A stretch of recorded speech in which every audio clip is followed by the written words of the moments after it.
May I confirm that you have seen my screen, my slides? Yeah, everything works fine.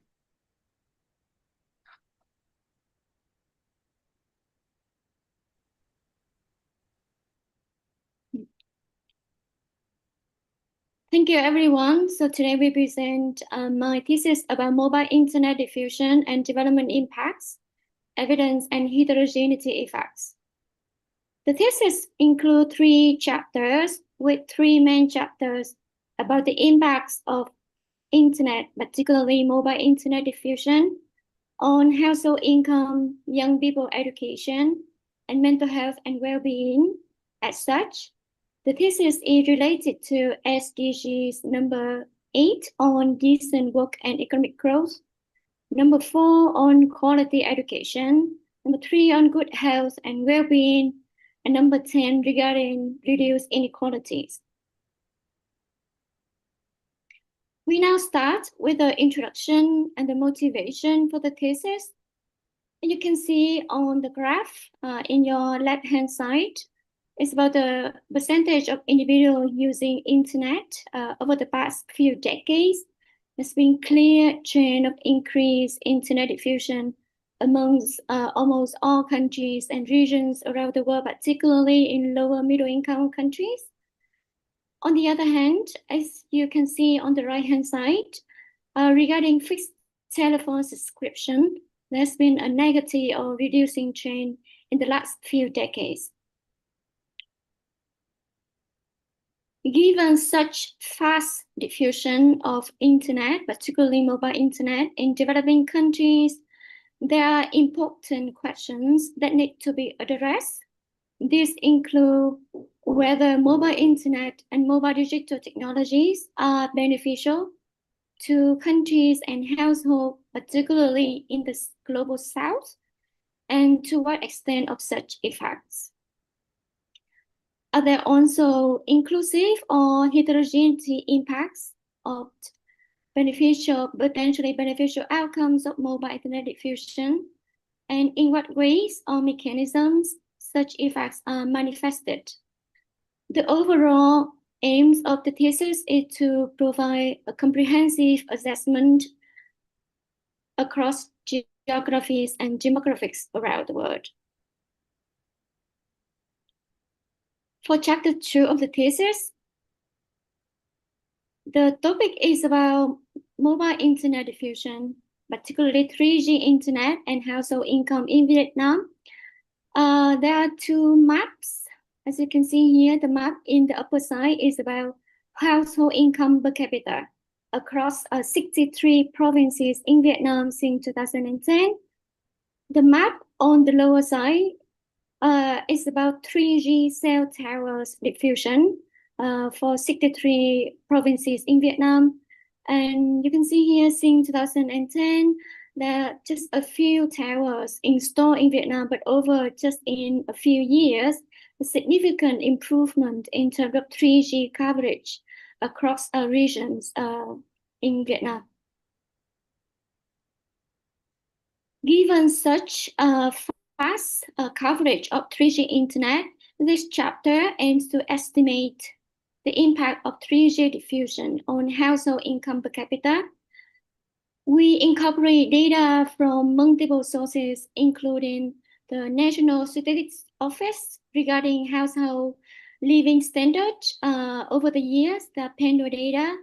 We also incorporate OpenCellID data. It's an open source database that provides the GIS information of 3G, 2G, and 4G towers across countries. Regarding methodology, in order to address multiple potential heterogeneity problems regarding the impact of 3G diffusion and household income per capita, we follow external literature and use quasi-experimental instrumental variable approach. And the IV we use here is the elevation based on relevance and heterogeneity arguments in terms of relevance, because elevation in developing countries can affect the installation and maintenance costs of installing cell towers.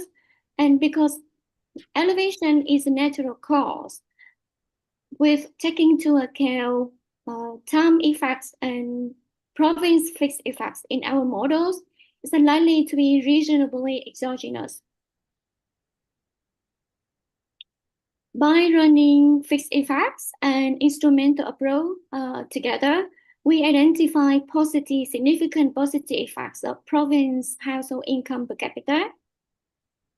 There are significant heterogeneities beyond the average impacts, and we find stronger effects for rural areas, and additionally, larger outcomes for lower income quintiles, particularly income quintiles number 2, 3, and 1, where there are insignificant effects for income quintile number 4 and 5.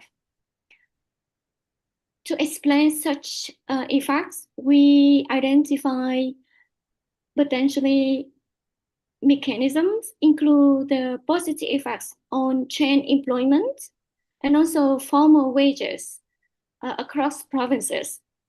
There are also positive effects for income sources from agriculture.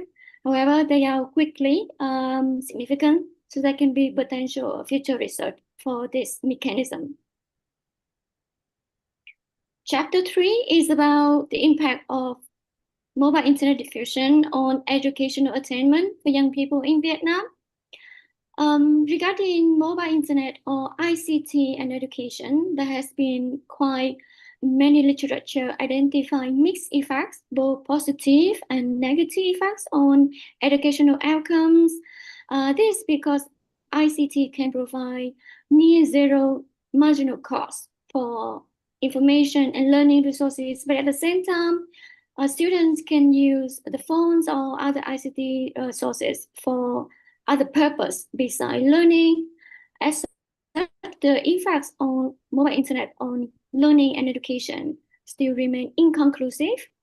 We consider Vietnam because Vietnam has been quite an exceptional case regarding learning outcomes and public expenditure for students, as you can see in the graph in your left-hand side.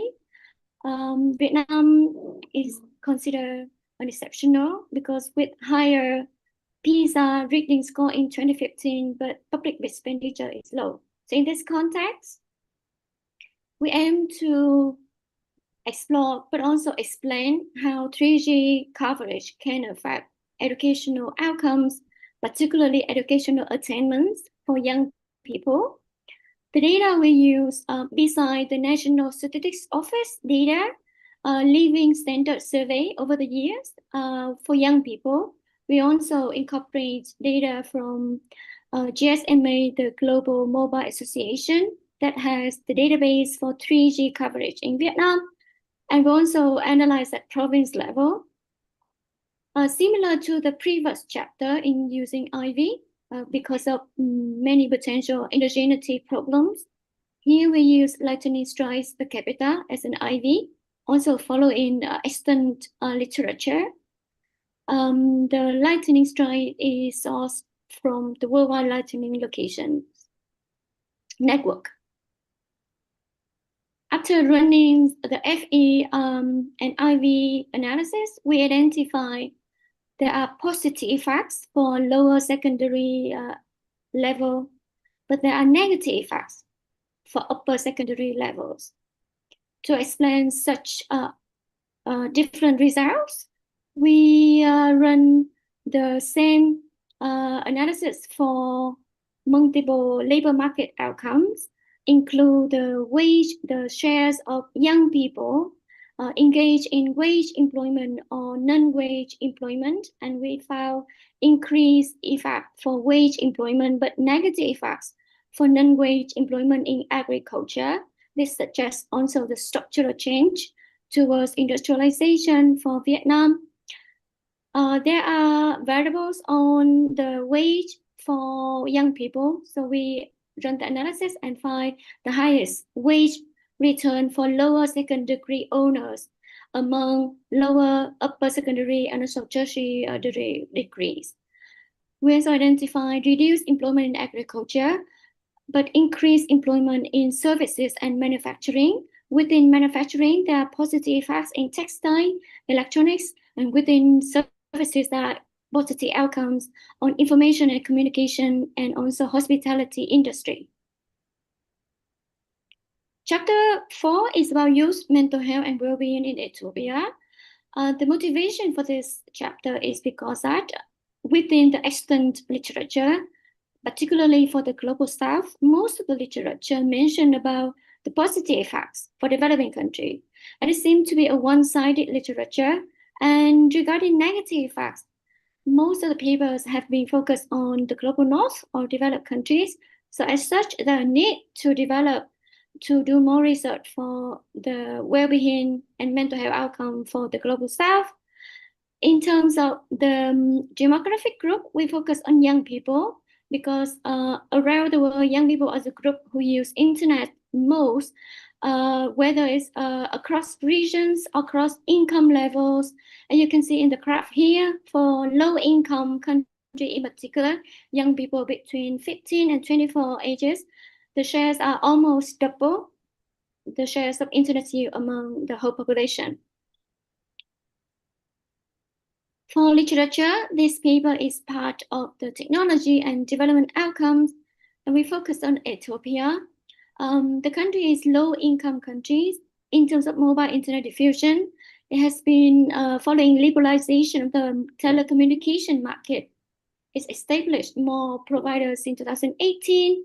In terms of internet use, more use for social media, entertainment, and news.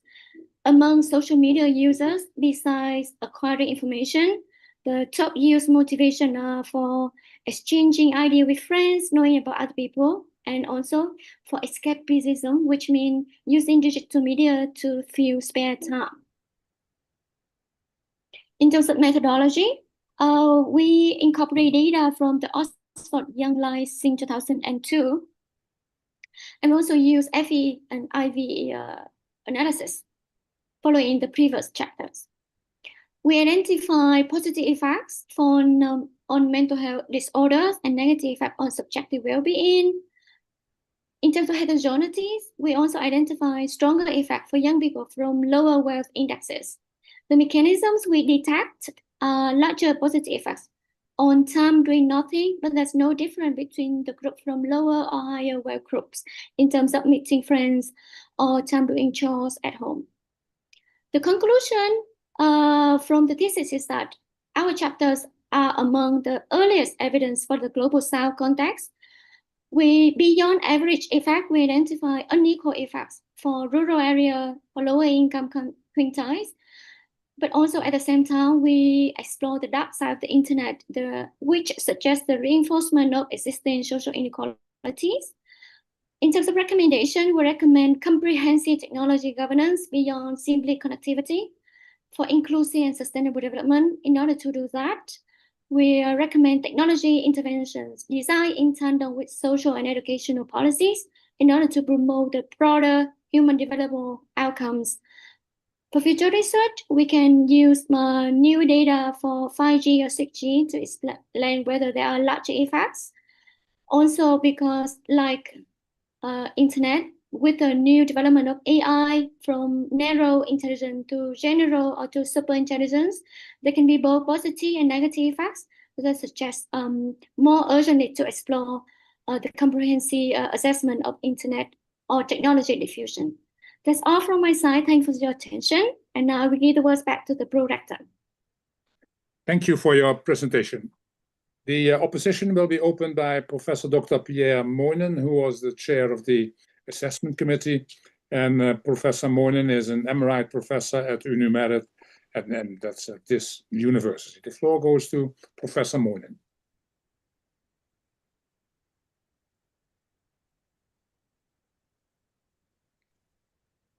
Think of your audio, Pierre.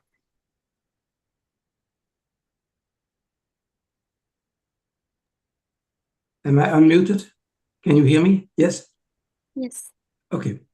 So, dear candidate, congratulations on writing an interesting thesis with interesting questions and a common approach to the three questions that you examine, and a very clear presentation of your results. It was very nice and easy to read your thesis. I would like to ask you a question on chapter 3, where you find a negative impact of 3G internet diffusion on upper secondary education attainment. Right, on table 3.2, you find for the LAC 3G a negative significant coefficient. But if we go down on figure A7, I think it's page 130. Just go, I'll try to find it myself. Figure A7, there we see that there is a positive relationship, at least a positive slope, between 3G coverage and upper secondary education in 2016. So your econometric coefficient and the sign of that econometric coefficient doesn't seem to be consistent with that upper slope in figure A7. Would you have an explanation for this? Yeah. A7. I'm checking the figures in the appendix now. Yes, page 132, actually. Yeah. Figure A7.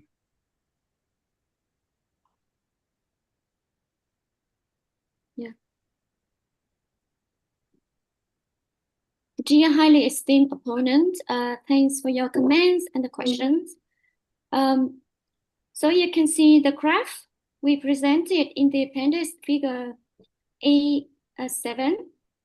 It shows the correlation between upper secondary education and Black 3 internet.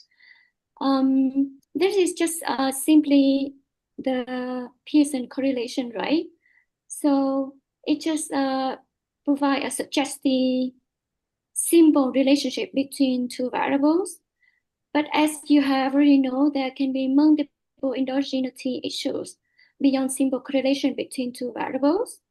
And that's how in the analysis we try to employ more rigorous approaches to estimate the effects of Black 3G internet on education at upper secondary level. And the use of FE and IV, fixed effects and instrumental variable approach, it can rule out all the simple correlations between the two variables. And that's how they can be, the effects can be changed. So we can say it's just correlation. The graphs show the correlation, but in terms of hopefully causal estimation, the analysis we run in the result section are the more rigorous analysis rather than just simple correlations. I hope that explains your question. So, but then there could be two. One is the endogeneity, and as you said, there might be different sources of endogeneity, and the other one is to do a multivariate analysis, whereas in the graph you just have a univariate analysis. So in the table, for instance, you also control for income, road length, population, and so on. So do you think it's mainly due to these other variables that you control for, or is it due to the fact the way you correct for endogeneity, so instrumenting the mobile internet coverage? Yeah, thanks for your clarifying questions. Yeah, beyond the OVB omitted variable bias, also reverse causality, because generally the provinces with higher education might have better internet diffusion. So that might explain the positive correlation between the two variables. The use of the IV lightning strikes try to disentangle such endogeneity by rule out the reverse causality, for example, and also to some extent the measurement problems, because internet itself, the data we have is from a secondary database. So to some extent, it can also affect the relationship between the variables. So I think mainly it's reverse causality, but also the IV OVB that we put into control in the analysis. Yeah. So yeah. Okay. Okay. Thank you very much. Thank you. The opposition will be continued by Dr. Micheline Goedhuis, who is a senior researcher and the PhD program director at UNUMED. The floor goes to Dr. Goedhuis. Thank you, Prorector. Dear candidate, first, congratulations on your very interesting dissertation. Like Pierre Monen also indicated, it is very clear. The research questions were very clear. It was a pleasure to read it also. How you apply rigorous methods to data from two different countries, Vietnam and Ethiopia. You pay a lot of attention to issues of endogeneity, heterogeneity effects, and you also analyze mechanisms. So that was very interesting to read. I also think that your chapter on where you look at internet access and mental health is an interesting focus that aligns very well with an increased interest in development economics lately. So very timely. But of course, I'm not here to. I'm actually here to challenge you a bit on your research, and I would like to ask you, continue asking a question about chapter 3, and in a way, in chapter 3, you emphasize the opportunity cost mechanism to explain why mobile internet discourages upper secondary education among youth. It's even in the title of the chapter, this mechanism. But I was wondering if the findings could also reflect deeper issues related to the perceived or actual quality of secondary education and potentially indicate a mismatch between formal secondary education on the one hand and labor market demands and needs on the other hand. Because in many developing countries, if formal schooling does not translate in meaningful employment, young people may opt for self-education, and mobile internet diffusion can generate some opportunities to do this. So this is a bit an alternative interpretation of your findings. So I was wondering if you could reflect on this and discuss whether potential mismatch between the formal education system and the labor market could partly explain the findings and enrich the data. I noticed in the conclusion that you also briefly hint to this, because in the last paragraph you point at some policy indications to improve the educational system to better align with job opportunities. So this could imply that internet access is presenting an alternative to a failing educational system. So I would like to maybe hear a bit your thoughts about this explanation. Dear esteemed opponent, thanks for your comments and the questions. The point you highlighted about the mismatch between formal education and the labor market, or the quality of the education beyond the access perspective, is indeed an issue, a concern that not only from the academic perspective, the research perspective, but also the policy making perspectives. I'm not sure you haven't known that, but just starting this year, the government has issued a new policy that they provide free education for all until upper secondary education. So it's just started from September this year. It will start from the next academic course. Before that, public education, even though the cost is low, but it's not free for all. But now they change the policy. So I think it also reflects one of the issues that you just highlighted. We thought about that, and we think it's a significant issue that can explain the effects, the negative effects on upper secondary education. We didn't really have the data to run such mechanisms. So it can be for future research, and particularly for internet, for ICT technology, and also AI, I think it's becoming more important regarding the content issues, and it can be linked to the quality of the training beyond just the access. But for our analysis, the opportunity cost of schooling in terms of employment and wages, they're also significant to explain the results. So I think maybe in the future, we try to see which one is more effects, but also because ICT or internet or AI change very quickly, hopefully we have timely data to run the analysis. Thank you very much. Thank you. Thank you. The opposition will be continued by Dr. Stefania Innocenti, who is the Deputy Director of Economics of Sustainability of the Economics of Sustainability Program at Oxford University. The floor goes to Dr. Innocenti. Thank you, Prorector. Dear candidate, thank you so much. And let me join my colleagues in congratulating you for completing such an insightful thesis. And thank you for giving me the opportunity to read it. My question, like my colleagues, is going to be on chapter 3 again. And in particular, I'd like to focus a little bit on your IB strategy there. The entire strategy sort of rests on the assumption that lightning strikes affect education outcomes only through internet access or sort of access to telecommunication. But my understanding is that sometimes these kinds of climate phenomena are accompanied by other ones. In particular, lightning strikes might be accompanied by storms that could potentially damage school infrastructure, road infrastructure, and therefore depressing maybe directly school attendance and therefore test score results.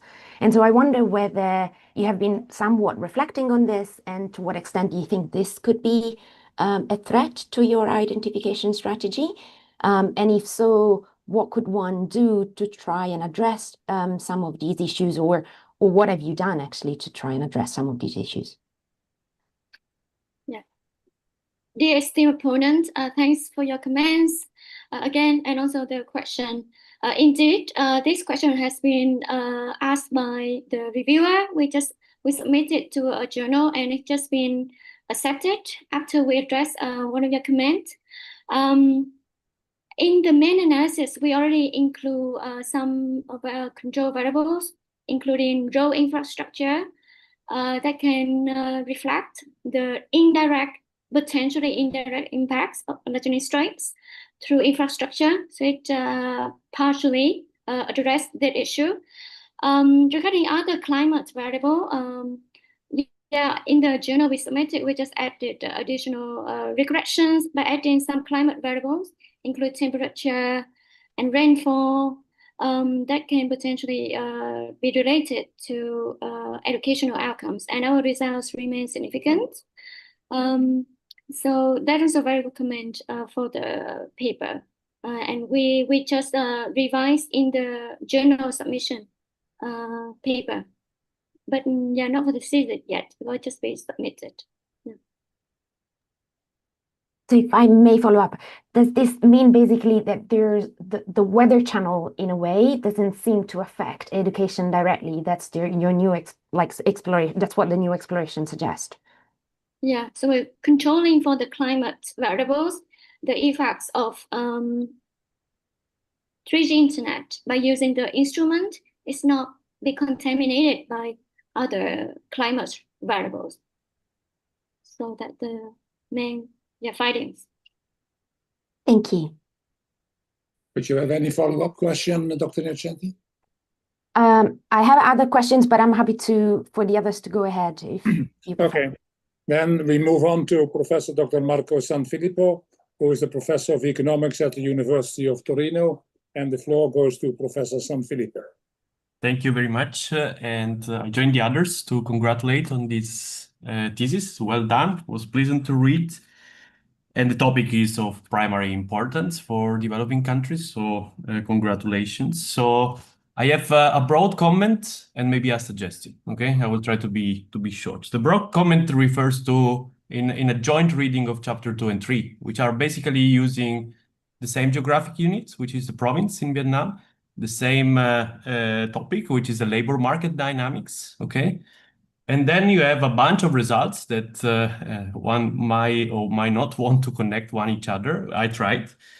So I had in mind this literature on the role of technological change. And you know ex ante that when you introduce a new technology, you expect the labor market to change positively, meaning more opportunities, and better opportunities, meaning skilled workers, so more educated workers get better jobs, structural transformation happen, and we have evidence from developed and developing countries, okay, including from the introduction of the internet.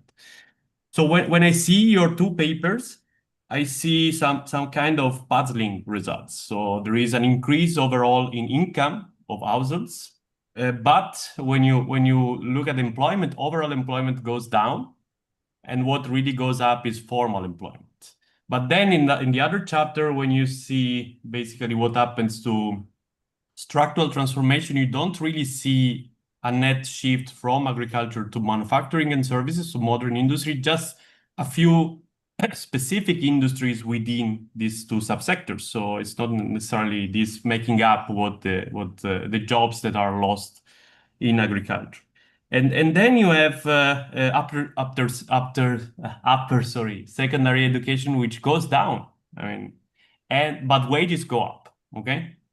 So, I mean, this overall is a bit puzzling if you think about the theories that are behind it. And then I wonder, this is a question for you, whether it's the type of technology that you are actually using that is affecting these results. So you are using the spread of mobile internet, which is more likely to affect less connected areas ex ante, which are rural areas, which is in fact what you seem to find in some bits of the paper. I'm telling this because I would have liked to see also a broader discussion about the diffusion of such technology. So there is another way to get connected through the internet, and in Vietnam, a fixed broadband, so-called fast internet through cables, is also pretty much diffused. Okay. So you are not accounting for this, you are only accounting for what happens when mobile internet is actually introduced. So I'm wondering whether this is going to affect some of the potentially puzzling results that you have. And then very quickly, a suggestion. When you go to the negative effect of after secondary education, you seem to want also to justify through mechanisms about low returns on education for secondary and tertiary education, okay? So what I suggest here is that you are probably making the wrong type of comparison. So you are looking at the effect of the entry of the technology on currently enrolled people. And these currently enrolled cohorts are people who entered before the internet, during the internet diffusion, and after that, okay? So what I suggest is to use the staggered entry of mobile internet across provinces and over time to compare cohorts of graduated in both lower, upper, and tertiary education type that completed their cycle before the introduction of the internet with their peers that completed their cycles after the introduction of the internet, to see whether there is probably you are hiding a longer term effect on the value of education that they are getting. Okay, so I stop here because I took too much time, bro. Dear highly esteemed opponents, thanks for your comments and questions, challenging questions. I think there are two main questions, right? The first one is about the broader discussion regarding the labor market impacts and the diffusion of technologies. As I think in the chapter 3 on education, we wrote a section on the effects of technology on education and labor market depends on the quality and the structure of the labor market in response to the nature of the technology. So for example, a technology can favor low skill, high skill, or they can favor both. In the case of mobile technology, the literature suggests they favor both. So they provide employment opportunities for both low skill and high skill employees. So low skill, for example, hospitality, manual labor, high skill, for example, IT, software engineers, project manager. So mobile internet in developed country has been growing fast because of the apps, particularly serving the market. So they favor both low skill and high skill. In response to such nature of the technology, in Vietnam in particular, until now, the majority of the labor are still low skill. So the education skill level are still low relatively compared to like developed or high-income countries. So in response to such nature of the technology, the majority of the population, and also especially young people, they respond based on their current skill and knowledge. So because since most of them have low skill, low education, so they take up opportunity in those sectors and in those skill segments. So that's how it can explain the opportunity costs for lower secondary education. And in the return to schooling, there are increased return to all school level, but the highest returns are for lower secondary. And the return relatively for upper and for tertiary degree are lower for lower secondary level.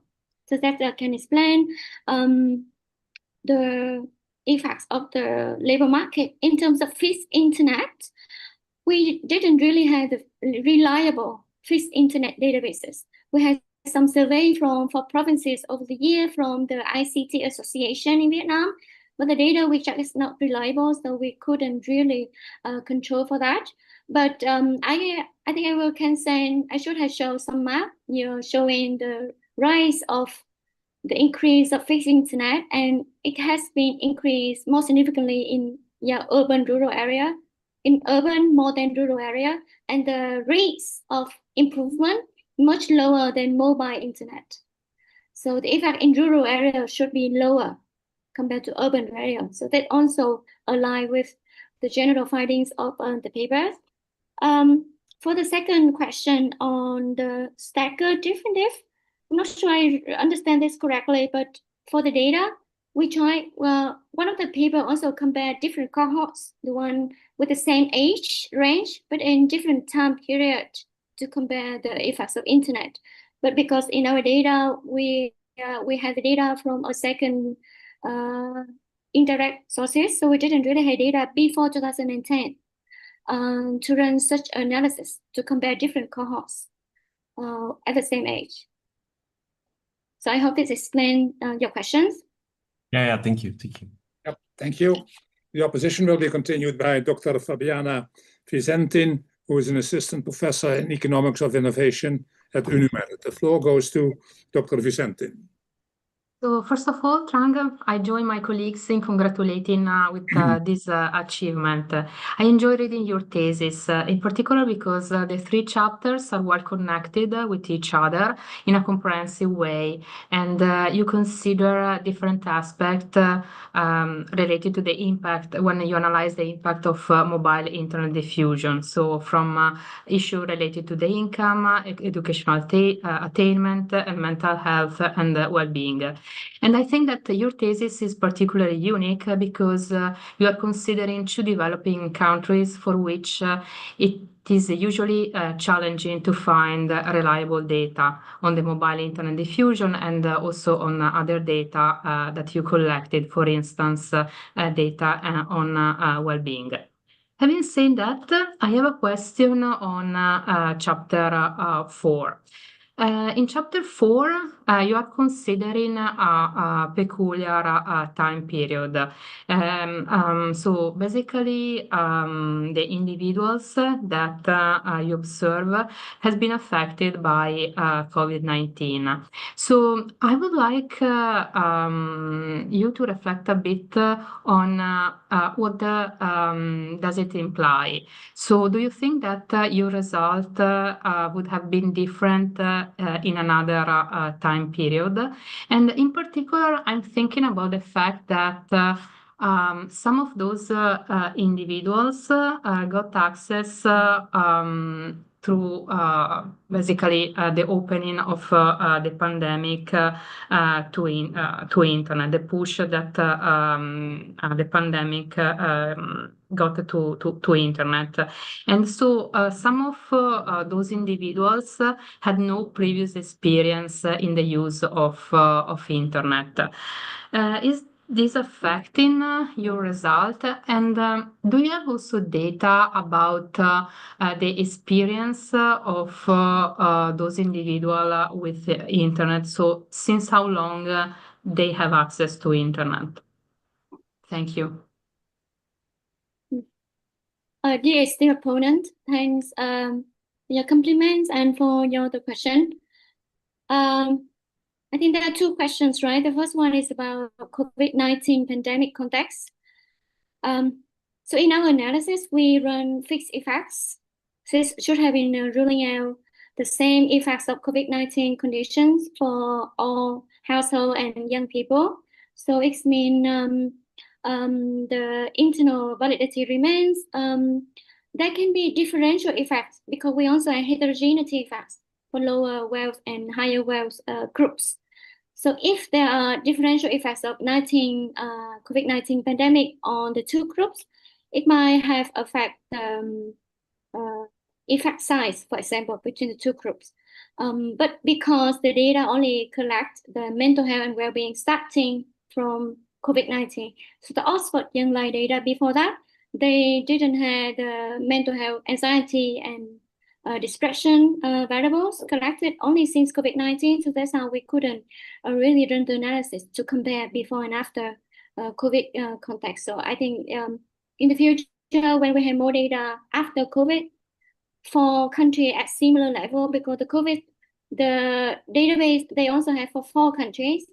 We ran for Vietnam, India, Peru, and Ethiopia. But in terms of internet diffusion, for example, in Vietnam and Peru, it's almost universal. During COVID-19 period, we could only find the country with enough variation to run the analysis, so that it can be beneficial for future research too. Thanks for that. And for the second question on the experience in using internet, we think this will be another dimension if we might try to explore. So the first dimension of internet diffusion is access, and the next dimension is the use, can be the extent of use or skill of using, and the effects on mental health outcome might be in different mechanisms, but we analyze from the access perspective. So it already finds some significant result. So if we run the analysis using the use level or the how many years the experience, it can have maybe stronger effects, but we think will be another analysis. But in our data, we didn't have that, so we couldn't run for this dimension. Thank you. Thank you, Trang. Thank you. The opposition will be continued by Professor Dr. Stefan Dietrich, who is a professor in, among others, public policy at UniMerit. The floor goes to Professor Dietrich. Thank you, co-rector, and congratulations also from my side, Trang, on a very insightful and interesting thesis, especially for someone who's not so familiar with the context and the topic. I really appreciated the clarity of your thesis and your attempts to identify the mechanisms to explain the different phenomena. My first question relates somehow to chapter 2 and 3 and your sort of research design choice to work with province level data. So you aggregate the data, and that made, at least for me, the interpretation a bit more complicated. And also, whilst I understand the logic of the instrument at the aggregated level, it was a bit more complicated for me. So for instance, just to give you an example, it could be that the effects of increased internet coverage have like sort of widespread benefits, but it could also be that these benefits are concentrated among some sort of tech-savvy individuals. And you presented in the thesis, but also now in the responses and the presentation, some examples of heterogeneous effects that sort of give the impression that, for instance, the effects are stronger among lower income quintiles, etc. But I wanted to know what we can really infer from the results when it comes to individual or household level income effects, or also the effects on household level decisions to invest, for instance, in education. So maybe you can elaborate on your choice to aggregate the data and explain a little bit more what we can infer with regards to individual effects. Yeah. Dear esteemed opponents, thanks for the challenging question. At the beginning, when we came up with the topic, we were also thinking, should we analyze an individual or household or family units at analysis? And the data itself for chapter 2 on income is the data collected by the Statistics Office is household income per capita. And generally in the literature, I think household is the standard and meaningful unit of analysis regarding labor market outcomes, and particularly for labor market outcome. Yeah, for education, for me, income and education can be related, but it can have different dynamics. For example, for income, it's more from the productive resources allocation. So within a household, depends on the traditions or the context. There can be more people trying to go for job opportunities, and the other would take care of the families, for example. So it's not necessarily increase employment, but increase in income, but not necessarily increase employment for household. For individuals, it's also a bit different because in chapter 2, we focus on young people rather than the whole population. For the whole population, we didn't find any significant effects, actually, when we first ran the analysis. I think it is because for the whole population, internet coverage are not really significant to explain or to provide any significant impact for Vietnam context because of different reasons. For the educational traditions or the public sector or the private sector investment among households. So they can explain the different dynamics between the individual and the household. For individuals, as it can be related to the question of why young people drop out, we explain from the opportunity cost, and it's partially explain the result, but maybe from Michelin comments earlier, there can be potentially other mechanisms regarding the quality of the training. And according to the survey by the ILO, the number one reason for why young people drop out of upper secondary school is not because of economic issue, but because of interest in learning. Economic issues around reason number 2 or number 3. So we acknowledge that the opportunity cost maybe not explain completely or wholly the mechanisms for the education effect, but there can be also other mechanisms too. I hope they explain your questions. Yeah, so I think what I was alluding to is the fact that when you find, for instance, effects in rural provinces, it could be that these province-level effects are actually driven by households that live in urban regions in that rural province, right? So there could be sort of some form of aggregation bias that you can't really detect in your aggregated data. But if I may follow up, I had a second question regarding the effect sizes in chapter 3. So I was sort of struck by the estimated effect sizes, where you find very large effects on lower secondary education. So I think the interpretation that you use in your thesis is that if you move from the 25th to the 75th percentile in coverage, the share of lower secondary degrees is associated with an increase of 20 percentage points, which seems very large. And then for upper, it's a decrease of almost the same size. So there are huge differences at the province level if you compare it to the mean in the region. But at the same time, there's absolutely no effect on tertiary education. So I had a very hard time in reconciling these different effects. So maybe you can help me to understand these effects. Yeah. Thank you. Thanks for the questions again. For the rural, you mean the bias between regarding the aggregation problem between individual and rural provinces? I'm not sure where the aggregation bias come from, but because in terms of mobile internet itself has been stronger favor in rural area than urban area. So I think that explains how we have stronger effect for rural area than urban. Yeah.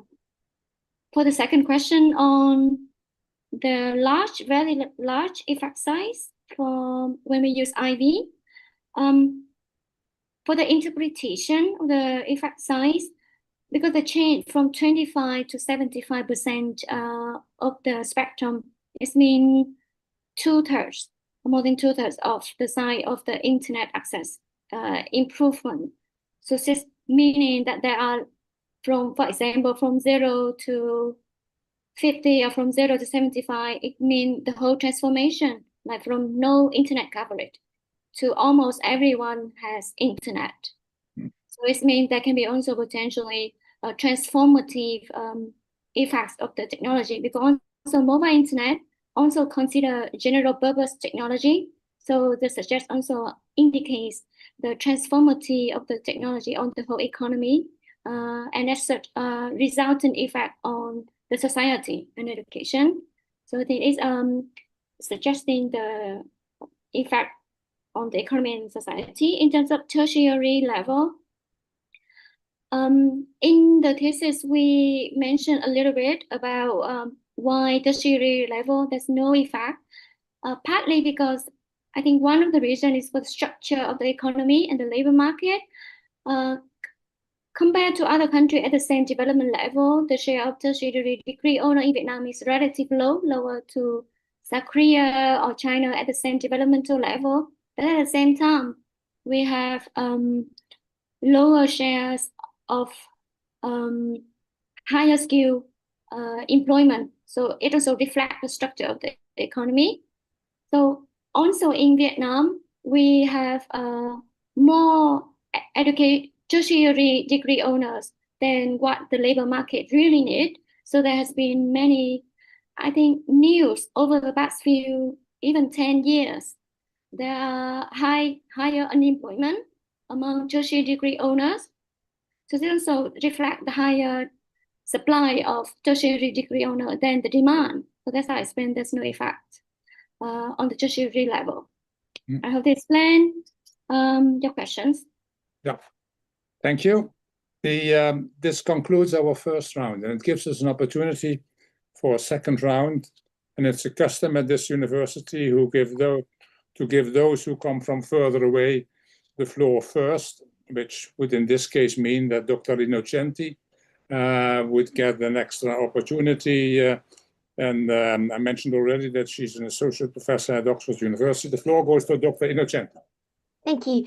So I've got a follow-up question on chapter 4, on which I actually sent some comments. And I was wondering whether you could elaborate a little bit further, both on the measurement of your mental health effects. In fact, actually, some of the framing of the question do suggest that what you're capturing are transient stress levels rather than sort of permanent stress levels. And the other sort of related question regards the instrument, as in the fact that you're instrumenting basically household internet access with the Quebec level access. And related to what Dr. Byzantine was saying earlier, it is possible to imagine that during the COVID pandemic, there were specific initiatives being set up that helped perhaps students to overcome some of the stress. So think about digital school-based initiatives or peer support that are run by the communities or the local schools. So I was wondering whether you could elaborate on the importance of these potential initiatives, as well as on the measurement of your mental health outcomes, basically. Yeah, thanks, esteemed opponent. For your first question on the measurement, thanks for the comment. We should have highlighted a little bit more on the limitation of the measurement. So the GAD-7 and the mental health depression 8 question, they are only asking about the stress level over the past 2 weeks. But from what we can check on the psychological and pandemic literature, these two, they are quite well-established predictors of clinical diagnosis. And the higher indicators, because they also measure what kind of stress and to what extent. So the higher score also indicate more severe and also frequent symptoms. And the higher score can reflect the higher likelihood and persistence of the mental health conditions. This is longer than the 2 weeks. But if we have more data, we can also check on that. After maybe, if we have more data, we can check after the diffusion, maybe months or years to see if the effects also remains. Thanks for that. And for the second question on the communities, not sure I understand this correctly, but you mean the influence of the initiatives, if there are any initiatives that can contaminate the internet version. We didn't have data on that, but in one of the robustness tests, we add additional community level controls. We aggregate community wealth level, community incidents of household having facing food shortages, and so we average also at community level to control for other potentially community resources that can also affect the mental health of individual. That's what we could do for this data, for this paper. Yeah. So sorry, just as a follow-up question. So the Oxford Young Lives doesn't contain any information on whether there were community level initiatives that could have tamed the impact of the COVID-19 on mental health of the adolescents. From what I could remember, I didn't really know that information. So we just could only add additional controls. Okay. Yeah. Okay. Perfect. Thank you. Thank you. There's a very short opportunity for Professor Dr. Sanfilippo to still have a short question if you want to. Yeah, maybe a couple of technical questions, very short, and which came up after my reading. So one is related to again to the IV. So if I look at the chapter 3, for instance, no, you have two tables which use the same IV, and then if I compare the OLS coefficient with the IV coefficient, there is always a big difference, and you find this big difference also in chapter 2. However, what I'm concerned about is the direction of the bias, which is opposite. So in table 3.2, you have an upward bias of the OLS coefficient, while in table 3.3, you have a downward bias. So if the IV is meant to address, I mean, any bias that the OLS generates, it should address it always in the same direction. So I don't know whether you have any hints on this or you thought about this. Yeah. Thanks, dear highly esteemed opponent. Thanks for your question. Might clarify. So the upward bias are for income and the downward bias are for education outcomes, right? Yeah. So sorry again. Yeah. Might clarify the asked. Yeah. Well, let's given the fact that the hour has passed. Okay. I don't think we shouldn't spend any more time, although it would be good for the candidate to clarify specifically what this was all about. But you've done a nice job. So anyway, we're closing this session, and we will be moving to our other session to evaluate what has been taking place. It's because Trang Thi Pham, the time appointed for defending your thesis has passed in the meantime to the degree committee. We will now withdraw to discuss the quality of your thesis and the quality of your defense. And I request that you and your company await the results of our deliberations and our return.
Yes. Apologies once again, because by changing screens, the audit function changes also, and you tend to forget, at least at my age, one tends to forget that you still have to put this on again. But thank you very much, Trang Thi Pham, for being present again. And the degree committee here present, as you can see, has assessed the quality of your thesis and the quality of your defense. And in view of its positive verdict, and taking into account your previous qualifications, the degree committee has decided to grant you the degree of doctor. And Professor Cohen is authorized to confer upon you this academic distinction in accordance with Dutch university custom. And I invite your supervisor, Professor Cohen, to now take the floor. Professor Cohen. Thank you, Beetle. Well, Trang, over the course of the last few years, Bruno and I have asked you a lot of questions. And this is the last question that I will ask you while you're a PhD student. Trang, do you promise to work in accordance with the principles of scientific integrity at all times, to be careful and honest, transparent, independent, and responsible? Yes, I promise. You got that one right. By the authority vested in us by law and in conformity with the decision of the committee here as present online, I hereby confer upon you, Trang Thi Pham, the Director of Doctor, and grant you all rights attached by custom and law. As evidence of this, you will soon receive the degree certificate signed by the Rector, the Secretary, and the Supervisor, affixed with the official seal of the university. It will be shown now by the Beetle. Thank you.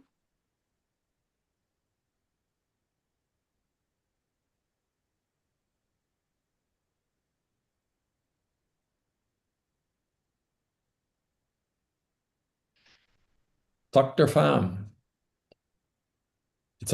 This is always one of the nicest moments as a supervisor. I get to be the first person to say those words in conjunction with each other. Dr. Pham, I had a terrible shock last night because one of the things that Bruno and I both observed and that I heard from your classmates is that you're quite a private person, which is perfectly fine, of course. But that means it's hard to know what to do in a laudatio. And when that happens, you're not the first person. These days, I turn to the internet.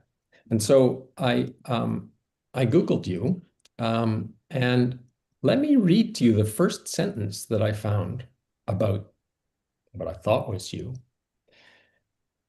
Authorities revealed that Pham Thi Trang's role was critical. She was responsible for crafting elaborate deception tactics that exploited people's deepest fears, such as identity fraud, school enrollments, and government procedures.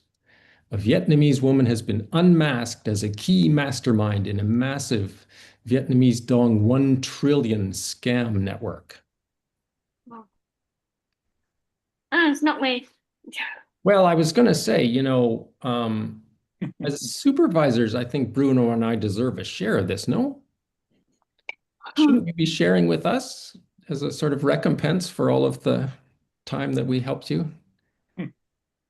Anyway, I did read the article and concluded that to the extent that I know what you're like, this didn't sound very much like you. And then there's a picture at the bottom, and I thought, okay, that doesn't look like Trang either. So either she's had tremendous plastic surgery in the last little while, or this is about someone else who has the same name. Sometimes that happens. Anyway, so that sent me back to a different direction. So you came to Maastricht in September of 2019, and 4 or 5 months later, something else came to Maastricht, namely COVID. And this didn't make life easy for you or for any of your classmates. And it was very tough. I know the first year, the second half of the first year, well, the first year is always tough in our program, but the second half, particularly COVID, made this very tough. And the following year, when you're trying to get your feet underneath you in terms of research program and so on, it was even worse.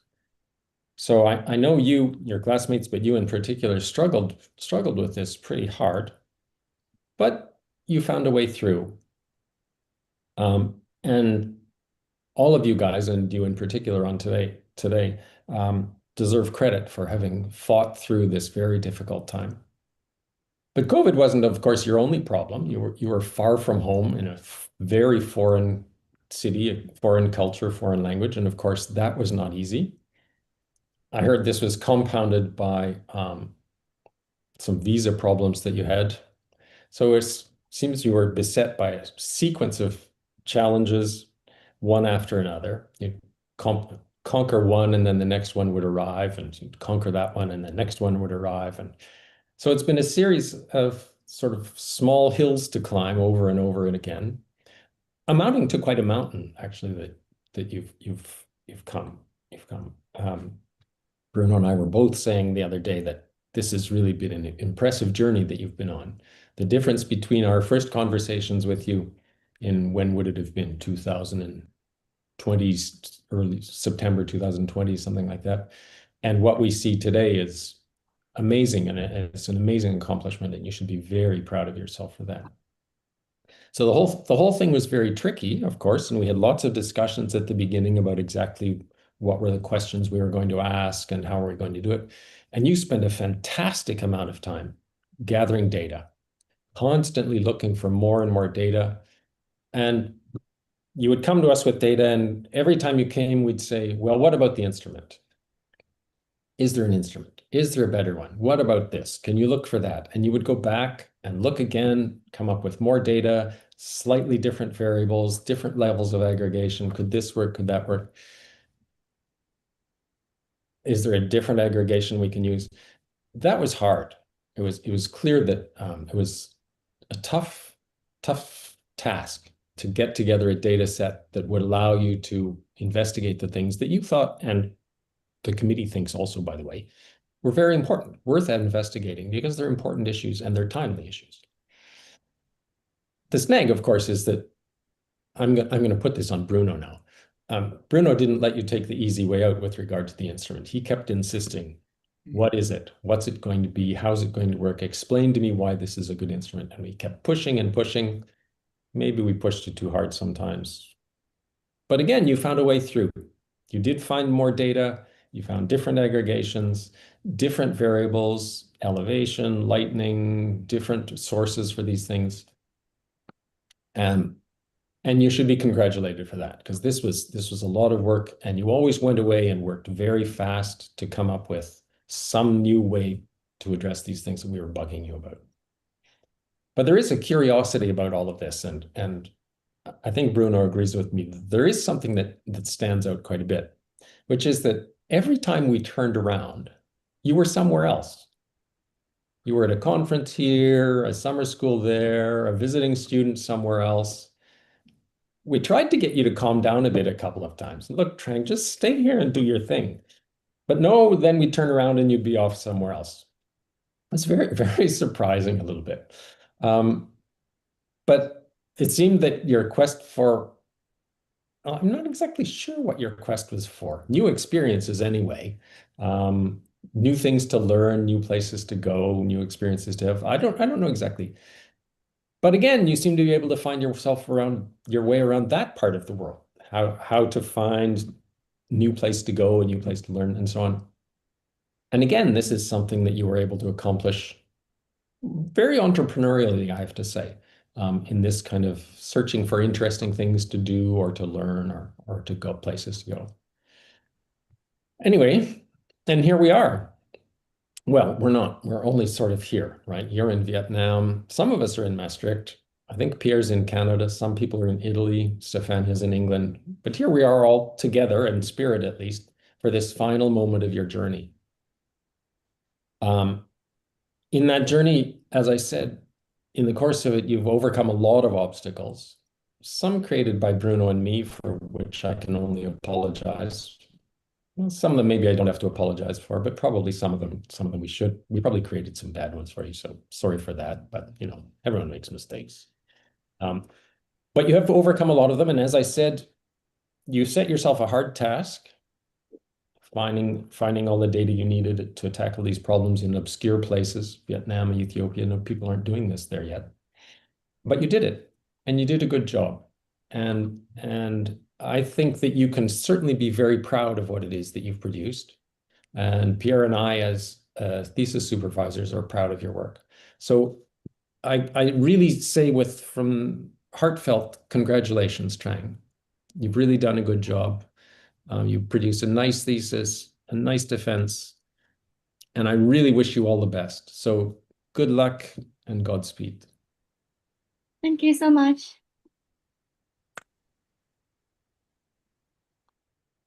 Dear Dr. Thi Pham, also on behalf of Maastricht University, I congratulate you, your family and friends with the degree you have acquired, and I would like to thank the members of the degree committee for their contribution. And I hereby declare this ceremony ended, except for the fact that each, of course, would like to congratulate you personally, and will create an opportunity in the next few minutes. Once again, lots of success with your career, and thank you very much, Dr. Pham, for a wonderful presentation and a nice discussion which we had. So I'm happy to give the floor to the members of the degree committee and your supervisors to congratulate you. Thanks. Dear Trang, congratulations and all the best in Vietnam, and hope you have a nice career in Vietnam. Good luck. Thank you. Yes. Also from my side, congratulations, Trang. Well done. Very nice presentation, very good discussion. And also very happy that you could, in the end, defend before the summer as you wanted. Yeah, thanks a lot for your support. Yeah, it's really helpful without your team. Yeah. Okay. Thank you. Congratulations, Trang. Well, or I should say Dr. Pham. So thank you so much for having us here and for inviting us to read the thesis. Good luck with any future endeavor you might have in mind. Thank you, Dr. Innocenti. Yeah, congratulations also on my side, and best of luck for your future. Yeah.